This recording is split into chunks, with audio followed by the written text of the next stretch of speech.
Black CEO grabbed and thrown out of bank minutes later. She withdraws a $900M Lifeline. Hello everyone. Before we begin today's video, I need your help. We've noticed that the channel is losing traction, and subscribing is one of the best ways you can help us. It's quick, free, and allows us to continue bringing you great content. Your support means everything. Let's keep this channel growing collectively. Where are you watching from? Drop your city or country in the comments below. Thank you very much. Now, let's get back to the story. Guards, throw her out. Now.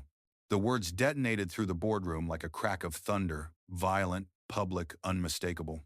A dozen heads snapped toward the center of the room, where a man in a navy suit had his fist wrapped brutally around the collar of a black woman's orange dress, yanking her forward so hard her breath caught in her throat. Her name was Naomi Keller, though no one here seemed to care who she was. The room itself was a cathedral of wealth, white and blue marble walls, gold trim glowing under chandelier light, a long polished table littered with untouched coffee cups, velvet chairs pulled back in shock. And layered over all of it was the sound of humiliation. The scrape of her heels dragging, the startled gasps, the sharp click of phones starting to record. From the right side of the room, a blonde woman in a red dress stepped forward, laughing sharply, pointing at Naomi as if she were a spectacle put on for her amusement. Pathetic, she sneered. Look at her. I told you she didn't belong here. Naomi steadied herself, one hand gripping the man's wrist, the other bracing against the pull. Her dress, elegant and fitted minutes ago, now twisted sharply under his grip. Yet her spine remained straight even as he shoved her toward the nearest chair, nearly knocking her into it. A murmur rose from the cluster of well-dressed employees near the wall. Some watched in horror, others watched in curiosity. A few stared with an excitement too ugly to name. Phones rose higher, screens glowed. Every angle captured. Don't touch me, Naomi said, her voice low, controlled so different from the chaos around her that the room seemed to pause a heartbeat. The man tightened his grip. You walked into a restricted meeting. You think we just let anyone stroll in here? He barked, spit flying, face reddened with manufactured outrage. She's clearly lost, the blonde in red added, smirking as she crossed her arms. Or confused about which entrance the staff is supposed to use. More laughter. Sharp, cruel, the kind meant to cut. Naomi's eyes moved across the room, absorbing every expression, every lifted phone, every judgment. The sting of the man's grip on her collar radiated across her shoulder, but her face didn't crack. Her breathing stayed measured, unsettlingly calm for a woman being handled like contraband in front of half a corporation. Someone near the door whispered, "Why isn't she fighting back?" Another replied, "Maybe she's scared." But the truth was much simpler. Naomi understood power, and she understood timing. Before we continue, where are you watching from? Drop your city or country in the comments below. And if you believe in dignity and justice, hit like and subscribe. These stories spark change, and we're glad you're here. Now back to Naomi. The man tried to shove her again, but she planted her heel firmly against the marble floor, stopping his momentum. The sudden resistance jolted his arm. A few people gasped. Others leaned closer, waiting for her to explode. But she didn't. Instead, Naomi straightened the neckline he'd pulled off center, smoothing the fabric with a slow, deliberate grace. Her eyes lifted dark, unwavering, cold as polished obsidian. That was the moment the temperature shifted. The laughter thinned. The blonde's smile faltered, just slightly. Even the guard's grip loosened, his instincts whispering that something had turned, something invisible but heavy. Naomi reached into her clutch and pulled out her phone. Not hurried, not frantic, but with the precision of someone who knew exactly what would happen next. One name lit her screen. One decision waited. She exhaled once. Then pressed call. The line connected before the room had time to breathe. A faint click. A quiet inhale on the other end. Then a voice steady, clinical, frighteningly efficient. "Miss Keller? Directive?" Every person in the boardroom froze at the sound of that calm professionalism. It didn't match the version of Naomi they thought they were handling. It didn't match the narrative they'd already written for her, in their minds. The man gripping her collar frowned, fingers loosening just a fraction. "Who exactly do you think you're calling?" Naomi didn't look at him. She didn't need to. She kept her gaze centered on the table, on the trembling reflection of chandelier light quivering across polished wood. "Confirm withdrawal protocol," she said softly. All 900, effective immediately. There was no hesitation on the line. Confirmed, executing now. A beat of silence. A tremor through the room. The blonde in the red dress blinked in confusion. 900 what? Dollars? She laughed at her own joke, but even she could hear the thin crack running through it. The man in the navy suit let go of Naomi entirely, straightening his jacket like someone trying to reclaim dignity he never truly owned. Ma'am, let's not escalate. But Naomi finally turned to him, and whatever he planned to say evaporated before it reached breath. Her eyes were clear, composed, painfully calm, as if she'd already written the ending and he was only now realizing he was part of it. Behind them, someone's phone buzzed. Then another. Then a chorus. Notifications lit the room in bursts of white and blue. One man muttered, "What the hell?" Another glanced at his tablet, face draining of color. A woman near the back pressed a hand to her mouth.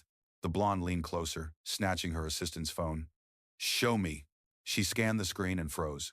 Her posture straightened, shoulders tightening as her lips parted in stunned silence. Because it wasn't a rumor. It wasn't a misunderstanding. It wasn't some dramatic threat. It was a system-wide alert. Keller Capital withdraws strategic investment $900 meters, liquidity pulled. The room staggered under the weight of the words. The Navy suit man whispered, "No. No, that can't be right." Naomi slipped her phone back into her clutch with a quiet snap. Not dramatic, not triumphant, simply final. The blonde's voice cracked. You're Keller? As in Keller Capital? As in the investor?" She couldn't finish the sentence. She didn't need to. Naomi stepped forward, smoothing the last wrinkle in her dress from where it had been twisted in the man's grip. Her bracelets glinted softly under chandelier, light subtle, elegant, expensive. Someone whispered, "Oh God." Another, "We just pushed out the wrong woman." A young analyst in the corner looked at his screen in disbelief. "This can't be happening. We can't survive without that liquidity. We were counting on this." Naomi looked around the room slowly, deliberately. Every face that had smirked. Every phone that had recorded. Every hand that had pointed. "This wasn't a misunderstanding," she said, voice low enough that the room leaned in to hear. "It was a measure. And you failed." Silence followed, thick, suffocating. The man who had grabbed her took a step back, as if distance could erase what he'd done. "Miss Keller, Naomi, please, let's discuss." She cut him off with a single look. The kind that didn't shout, but silenced. From the hallway, the first wave of panic rippled as employees outside began reacting to the same internal alerts. Desks buzzed. Doors opened. A frantic voice called out, "Did we really lose Keller Capital?" The panic seeped into the boardroom like smoke. Naomi turned toward the exit.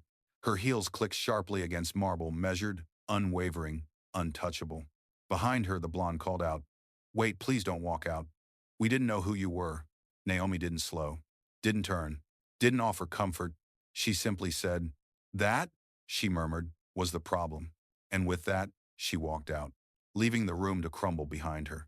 The hallway outside the boardroom was a long corridor of glass and polished steel, designed to impress visitors with wealth and modern power.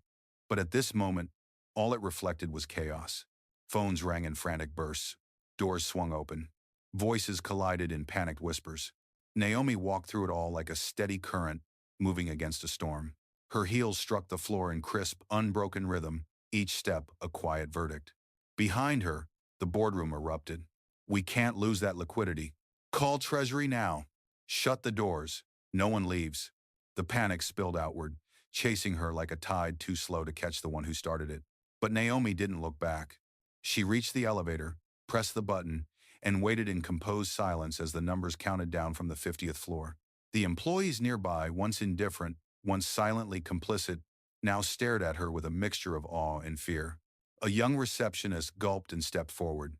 Miss Keller, is there anything we can?" Naomi turned her head slightly, and the woman froze mid-sentence. Not because Naomi was intimidating through force, but because she carried the kind of unshakable presence the young woman had never seen in real life. "No," Naomi said gently, "but thank you for asking." The elevator chimed. The doors slid open.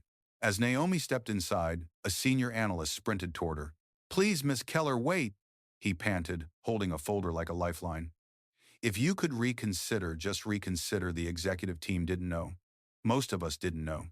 Naomi studied him. His eyes weren't cruel like the others. They were frantic but respectful, desperate but not entitled. Still not enough. Your silence was the handshake, she said softly. You watched it happen. The analyst swallowed hard. There was no argument to make, nothing to hide behind. He lowered his gaze. The elevator doors began to slide shut, but a hand suddenly jammed between them, forcing them open. The blonde in the red dress. Her lipstick was smudged now, her breath uneven. The confidence she'd worn like armor had splintered into something raw and shaken. Please, she said, voice cracking around the word. Please don't do this. We were under pressure. We were overwhelmed. I wasn't thinking clearly. Naomi held her gaze, unblinking. You were thinking clearly enough to humiliate someone in front of a room full of people, Naomi replied. Cruelty isn't confusion. It's choice. The blonde took a shaky step forward. If you walk away, the entire department collapses. Hundreds of jobs, Naomi said, should not be held hostage by the ego of a few. The blonde's mouth trembled. Tell us what we can do. A pause, a stillness.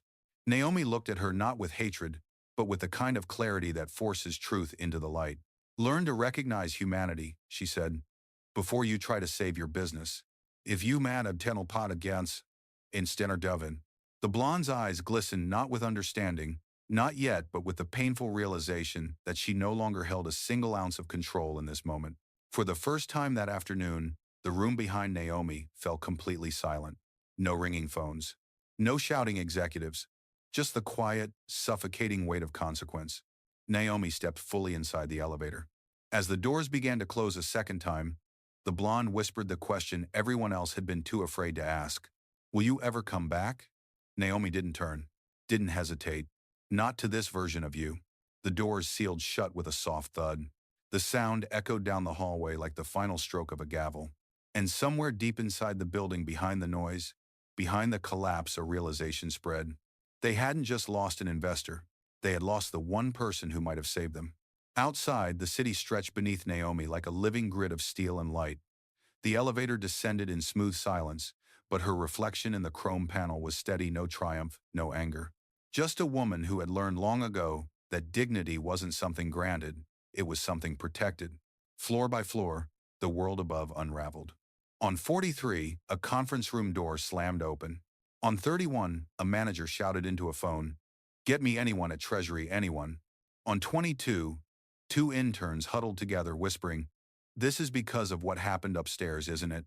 Naomi heard none of it, but she felt the ripple, the shift that always came when the truth finally pierced through the performance. The elevator doors opened onto the main lobby, a cavern of marble and glass. It looked exactly as it had an hour ago. Polished, expensive, deliberately intimidating. Except now the atmosphere trembled with something else. Fear. Whispers flickered like sparks. That's her. That's Keller. She was the investor, oh my God. Why didn't anyone stop them? Naomi stepped forward, walking past the large floral arrangement at the center of the lobby, the red petals catching the light like small embers. Security guards straightened as she passed, not in confrontation, but in uncomfortable awareness. At the front desk, the receptionist, a young man who had watched from afar when she arrived earlier, rose to his feet. "Miss Keller," he said, his voice gentle with remorse. I didn't know what was happening up there. I'm sorry." Naomi paused. His apology wasn't strategic. It wasn't self-preserving. It came from the quiet place where genuine humanity lives. The place most people in that boardroom had buried long ago. "Thank you," she said simply. "That matters more than you think." She continued toward the glass doors. But as she crossed the lobby, a voice echoed from behind. "Miss Keller!" A different tone this time, urgent, breathless, but respectful. It was the senior analyst from the elevator floor, weaving through the crowd with a stack of documents clutched to his chest. He reached her, panting slightly. "Please just hear me out." He held up the files. "This wasn't all of us. Some of us worked months on this partnership. We believed in what your investment would build. The community fund, the housing initiative, none of that was performative. It was real." Naomi studied him. He wasn't begging for himself. He was begging for something larger. "The people at the top," he continued, "they don't reflect everyone here. I know that may not change anything for you, but I need you to know it. A Deverly problem. His honesty didn't shake Naomi's decision, but it did shift something softer in her expression. Your work, she said, was never the problem. The analyst nodded, eyes lowered, accepting the truth of what he could not control. Take care of yourself, Naomi added. A place that punishes dignity is not a place to build a future. The words struck him harder than any reprimand. Naomi turned away again, crossing the final stretch of the lobby. A soft winter wind pressed against the glass doors as they slid open. Outside, the city noise washed in horns, distant construction, the hum of real life beyond polished towers. She stepped into the cold, her breath forming a faint cloud in the air. For a moment, she paused at the top of the steps, taking in the street below. The world continued, indifferent to the storm erupting inside the building she had just walked out of. But before she could take another step, a black SUV pulled sharply to the curb. The back door opened. Her head of operations, Elias Morgan, stepped out tall, impeccably dressed, eyes sharp with understanding. I saw the alerts, he said. Everything's moving. Treasury freeze is in effect. PR teams are drafting statements. Your directive? Naomi slid into the SUV without hesitation. This isn't about punishment, she said as Elias closed the door behind her. It's about clarity. What's our next move? He asked. Naomi looked out the window, watching the building loom behind her like a monument already beginning to crack. We build somewhere, she said, that remembers people matter more than marble. The SUV pulled away, leaving behind a tower of panic, a collapsing hierarchy, and a boardroom that had just learned the most expensive lesson of its existence. The SUV merged into late afternoon traffic, slipping between buses and taxis like a shadow returning to its true shape. Inside, the city lights flickered across Naomi's face, gold, blue, red, each color catching the quiet steel in her eyes. Elias watched her from the opposite seat. He'd worked with Naomi for 11 years, long enough to recognize the difference between anger and resolve. This wasn't anger. Anger burned hot. What Naomi carried burned cold. Headquarters has convened an emergency task group, Elias said, scrolling through a secure tablet. Comms wants to know if we're making a public statement. Naomi shook her head. Not yet. The truth doesn't need a microphone, it just needs time. Elias nodded. That was her way, never rush, never gloat, never speak before the impact landed on its own. The SUV turned onto Lakeshore, and the skyline widened, skyscrapers rising like monoliths against the winter sky. Naomi looked out the window, not at the buildings collapsing behind her, but at the neighborhoods ahead. Pull up the projections, she said. Elias tapped twice, and a holographic display illuminated between them. Community Housing Initiative, Education Grants, Small Business Recovery Fund, all projects the bank had agreed to co-finance with a $900M infusion, all now frozen. Naomi studied the numbers. Schools that wouldn't open, clinics that would miss their funding window, hundreds of small contractors who'd been counting on the April rollout. Elias watched her closely. This wasn't your fault. No, Naomi said calmly, but it's about to be my responsibility. The SUV slowed at a red light. A group of teenagers crossed in front of them laughing, backpacks bouncing, unaware that the future being negotiated in backseat leather could one day shape their world. Naomi's gaze softened. Elias, she said, we're not abandoning the initiatives. We just won't build them through arrogance. You want a new partner? A new ecosystem, Naomi replied. One that remembers dignity isn't an accessory. Elias smiled slightly. I'll reach out to the short list. Not the short list, Naomi corrected. The long one. He paused. You mean the community banks? The ones the big firms ignore? Naomi nodded. People closest to the problem should be closest to the solution. Her clarity, as always, was a compass. The light turned green. The SUV pulled forward. Elias returned to his tablet, fingers moving quickly. I'll initiate screenings, background reviews, capital assessments. Not yet, Naomi said. First we listen. The words surprised him. Naomi Keller didn't listen as a tactic. She listened as a strategy. She leaned back, exhaling slowly. Before Keller Capital invests in anyone else, I want community leaders at the table. The ones who know the ground, not just the spreadsheets. Elias nodded. I'll arrange the summit. The SUV turned off the main road, passing into a quieter district where brick buildings gave way to murals, faces of activists, poets, founders, children reaching toward a painted sunrise. Naomi watched them closely. When I was 8, she said softly. My grandmother applied for a small loan. She had perfect credit, stable income, a storefront ready. They denied her before she finished her sentence. Elias stayed silent, letting her speak. She went home that day and said, "Dignity is the interest they never want us to earn." Naomi's voice tightened just slightly. I promised myself I would change that rate. The SUV stopped at a private entrance, frosted glass, minimalist architecture, a gold plaque reading, Keller Capital, private access. The driver stepped out, opening Naomi's door. Cold air rushed in, crisp and grounding. Naomi stepped onto the pavement. Inside, her staff lined the marble lobby not because she demanded it, but because every eye in the company knew they had just entered a different era. Elias stood beside her. What's our agenda? Naomi didn't hesitate. Stability first, strategy second, equity always. And the bank? He asked. Naomi looked toward the skyline, the tower she'd walked out of, shrinking into the distance like a monument to a lesson already learned. They'll fall, she said quietly, or they'll rebuild, but that won't be our burden. She walked through the doors of Keller Capital, the building blooming with warm light as they opened. Let's get to work, she said, and the doors closed behind her, not shutting out the chaos, but sealing in the future she was about to build with her own hands. Inside the strategic operations wing of Keller Capital, the war room glowed with a soft, focused light. Dozens of screens hummed to life, illuminating maps, impact models, and liquidity movement charts. It was a different world from the marble theatrics Naomi had just walked through. This space breathed precision, discipline, intention. Naomi entered with a calm that settled the room instantly. Her team experts from finance, law, social equity, geopolitical risk rose as she stepped inside. Not out of fear, out of respect earned by years of seeing her do what other leaders only talked about. Elias stood near a central display, waiting. We've already begun preliminary analysis, he said. The fallout at Halden and Burke is escalating faster than projected. He expanded a feed from financial news networks. A reporter spoke against a backdrop of the bank's shaking building. Sources confirm a major investor has pulled a $900 million liquidity package, causing internal panic and triggering an unscheduled audit. Another clip played, board members rushing through a corridor, avoiding cameras. Another, customers lining up outside the bank's retail branches.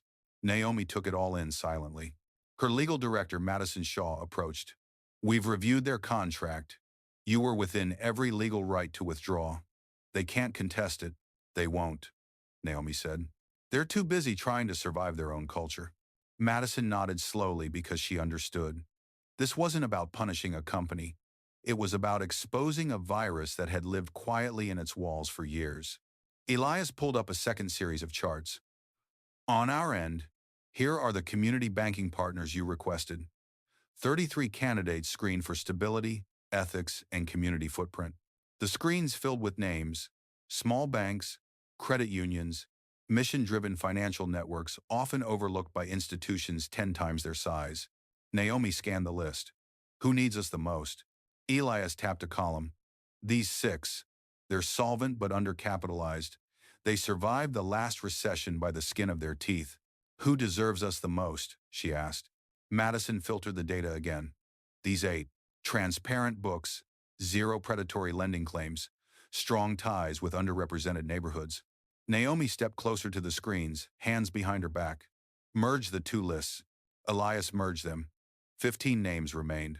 Schedule conversations, Naomi said. Not pitches. Conversations. I want to hear what they dream of building, not what they think I want to hear. Her tone carried no edge. It was simply instruction, the kind that always aligned the room. Madison glanced at her. And Halden and Burke? They issued a formal apology 30 minutes ago. It's already making rounds on PR circuits. Let it circulate, Naomi replied. Contrition is only meaningful when it costs something. Her communications chief, Rubin, cleared his throat. Public sentiment is shifting heavily in your favor. If you release a statement now, it will go viral in minutes. Naomi turned to him. I don't need them to praise me, she said. I need them to pay attention to what led to this. The room fell quiet, absorbing her conviction. Then Elias stepped forward again. There's another issue, he said gently.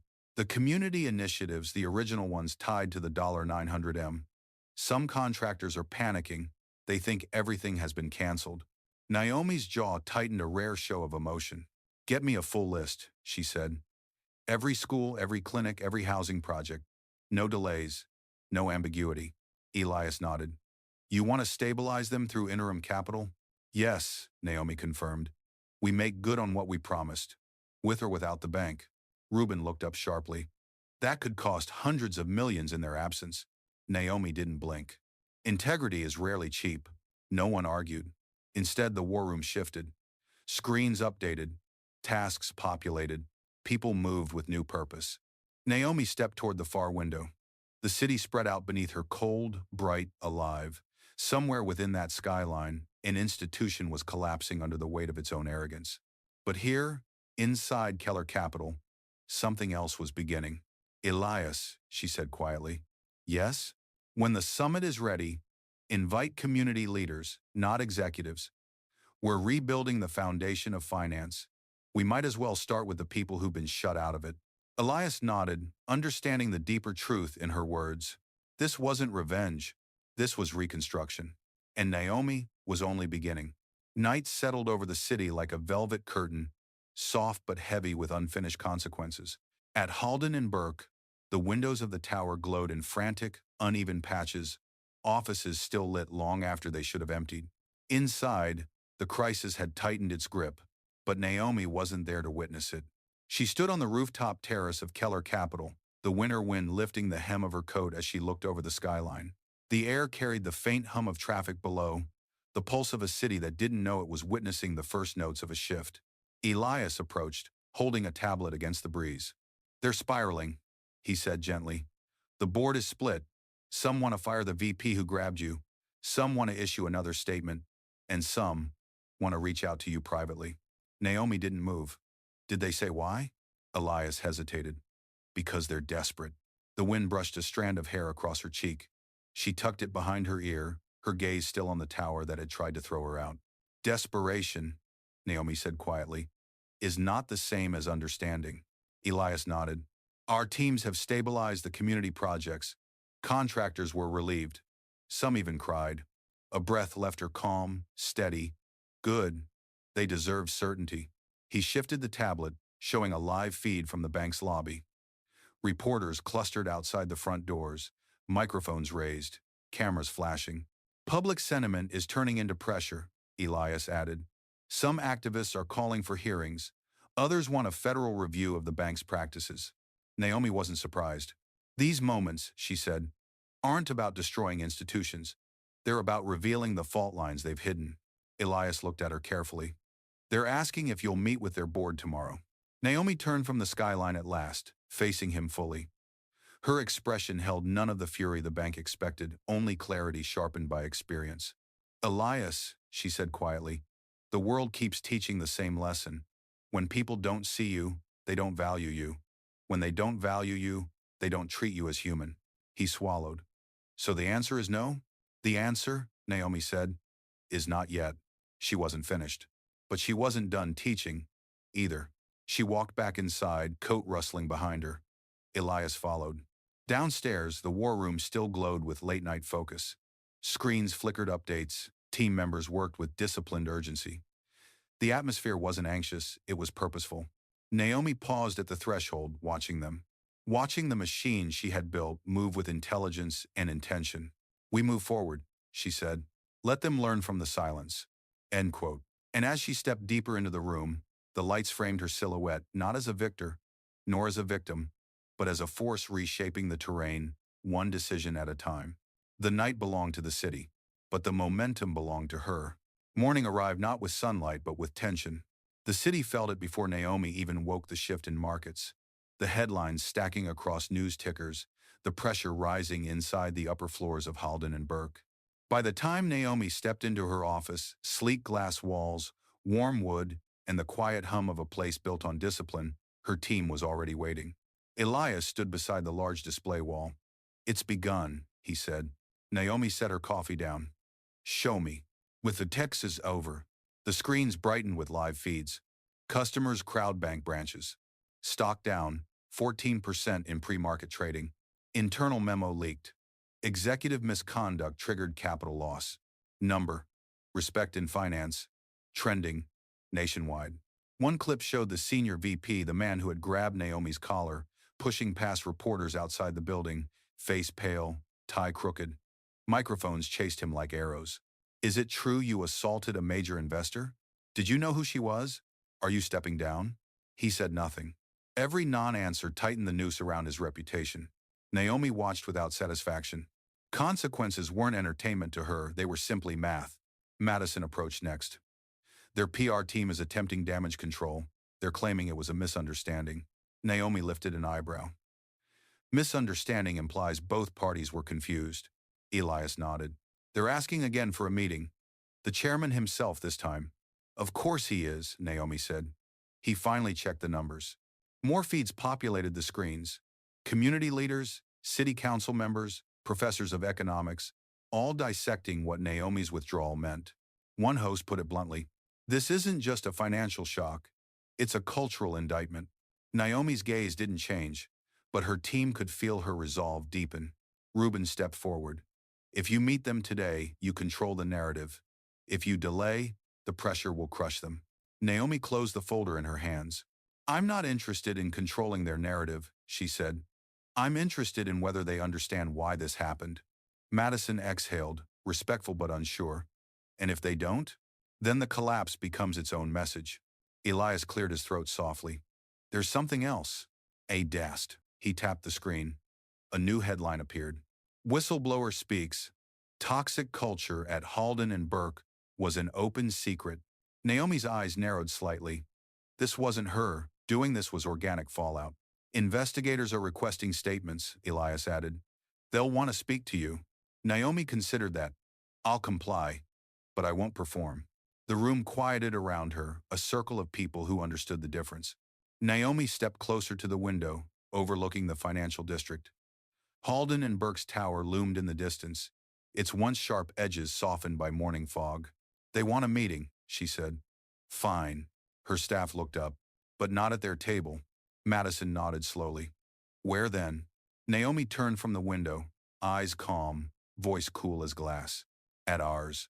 And with that single decision, the power dynamic of the entire city shifted, subtle, clean, irreversible. The boardroom at Keller Capital was nothing like the one Naomi had been dragged through. No marble meant to intimidate, no chandeliers performing wealth. Just clean lines, warm wood, and sunlight cutting through floor-to-ceiling glass like truth made visible. By 11 a.m., the leadership of Halden and Burke arrived ashen, overdressed, and painfully aware of who controlled the ground beneath their feet. The chairman entered first, flanked by trembling executives. The senior VP trailed behind, his collar stiff, his eyes avoiding everyone.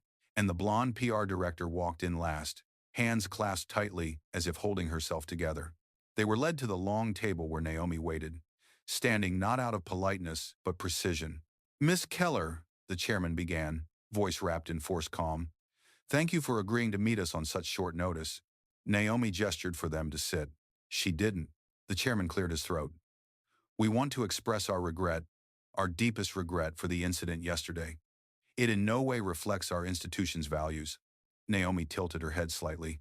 "It reflects them exactly. That's why it happened." Silence fell clean, heavy. The blonde in red opened her mouth to speak, but the chairman's hand shot out to stop her. Even he knew they couldn't afford another misstep. "We're prepared to offer reparations," he continued. "A public apology, a leadership restructuring, diversity training, whatever it takes to restore this partnership." Naomi placed her palms lightly against the table, a gesture of grounding, of clarity. "This isn't about a partnership," she said. "This is about the conditions you cultivated. Environments don't become toxic overnight, they're watered." The senior VP finally looked up, sweat gathering at his temple. "Miss Keller," he rasped, "I made a mistake. Let me correct it." Naomi's gaze didn't soften. "A mistake is knocking over a glass. You committed a culture." He swallowed hard. Elias observed from the side of the room, arms crossed. Madison took notes without raising her head. They had seen Naomi address senators, billionaires, heads of state, but nothing carried weight like her silence between sentences. The chairman attempted again. "If you would reconsider the withdrawal." "No," Naomi said. The word didn't echo. It landed. "We don't invest in places that confuse arrogance for authority," she continued. We don't invest in institutions that offer safety to some and suspicion to others. And we don't invest anywhere that strips dignity as a default. The chairman's jaw tensed. Then what did you invite us here for? Naomi finally sat. To tell you this, you have one chance left. Not to earn my capital, but to earn your own integrity. Madison slid a folder across the table. The chairman opened it slowly. Inside, documentation outlining bias audits, structural reforms, accountability frameworks, mandatory independent oversight, everything the bank had ignored for decades. The blonde whispered, "You want us to rebuild ourselves?" "No," Naomi said softly. "I want you to recognize yourselves." The chairman looked up, eyes tight with something between shame and awakening. "And if we do?" he asked quietly. Naomi stood again. "Then you'll rise on your own. And if you don't, the fall will finish what I began." She turned to leave. Elias opened the door. But before stepping through, Naomi looked back at the room, men and women, who had wielded power carelessly until the day it slipped through their fingers. "Dignity," she said, "was the only investment you ever needed. There was love in two happens." Then she walked out, leaving Halden and Burke seated in a silence so absolute it felt like judgment itself. And somewhere far below, the city kept moving already, reshaping around the woman who had changed its balance without ever raising her voice.